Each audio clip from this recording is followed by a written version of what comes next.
The atrocities committed against Native Americans throughout the history of the United States are widely known by U.S. citizens today. Of these many cruelties, the most famous one is the Trail of Tears. Indigenous people marched hundreds of miles with bayonets at their necks, forcibly displaced from their land as a part of America's ethnic cleansing of Native Americans. Over 10,000 Native Americans died during the march. Most already know about the Trail of Tears, but the average American usually doesn't learn any further than the 1800s. Many now are ignorant of the Red Power movement, a campaign carried out by Indigenous people in the 1960s and 70s. Native youth continued the fight against the American occupation of their lands and the repression of their people. In 1953, Congress adopted the Indian Termination Policy, abolishing all Native tribes and revoking government aid in an effort to get Native Americans to integrate into urban society.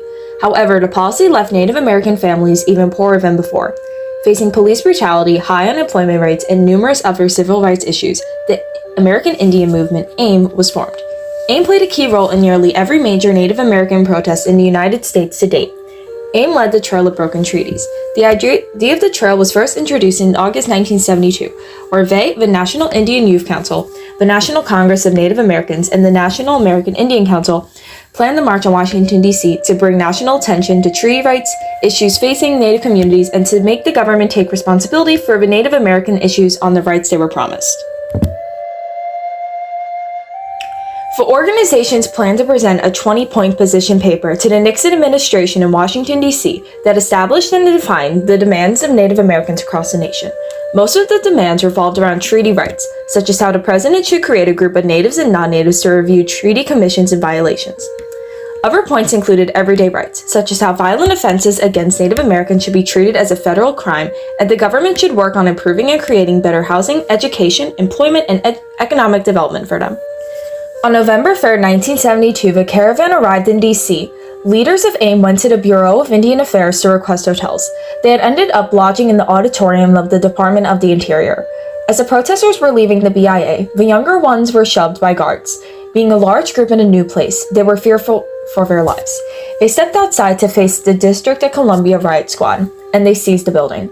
Desks and tables were turned over to make a barricade so police couldn't break in easily, and wooden legs were broken off of desks to create defensive weapons.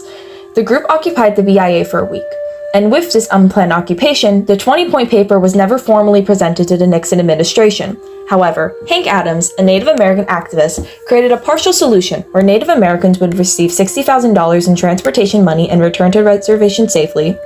The federal government can't press criminal charges against AIM or the protesters, and that the 20-point paper must be reviewed and taken to court within 60 days.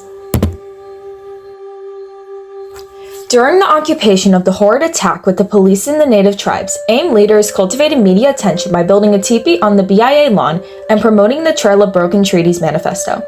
However, it didn't go as planned. The media reported on the damage of the BIA building by AIM members during the occupation. TV footage of destroyed furniture, claims of the theft of federal documents, and $2 million worth of damage turned national opinion against AIM and some members of the indigenous community. AIM countered the charge of document theft, arguing that Native people had a right to the documents and that the damages to the BIA building were exaggerated.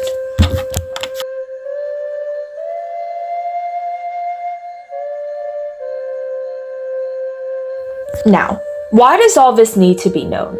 Well, if we stop learning about Native American history past the 1800s, we wouldn't know that Indigenous people also fought for their rights in the 60s and 70s, that they fought for economic independence, revitalization of traditional culture, protection of legal rights, and autonomy over tribal areas, and the restoration of land. Indigenous people didn't just sit there and let the government treat them this way. They fought for their rights and they organized protests, and that needs to be known.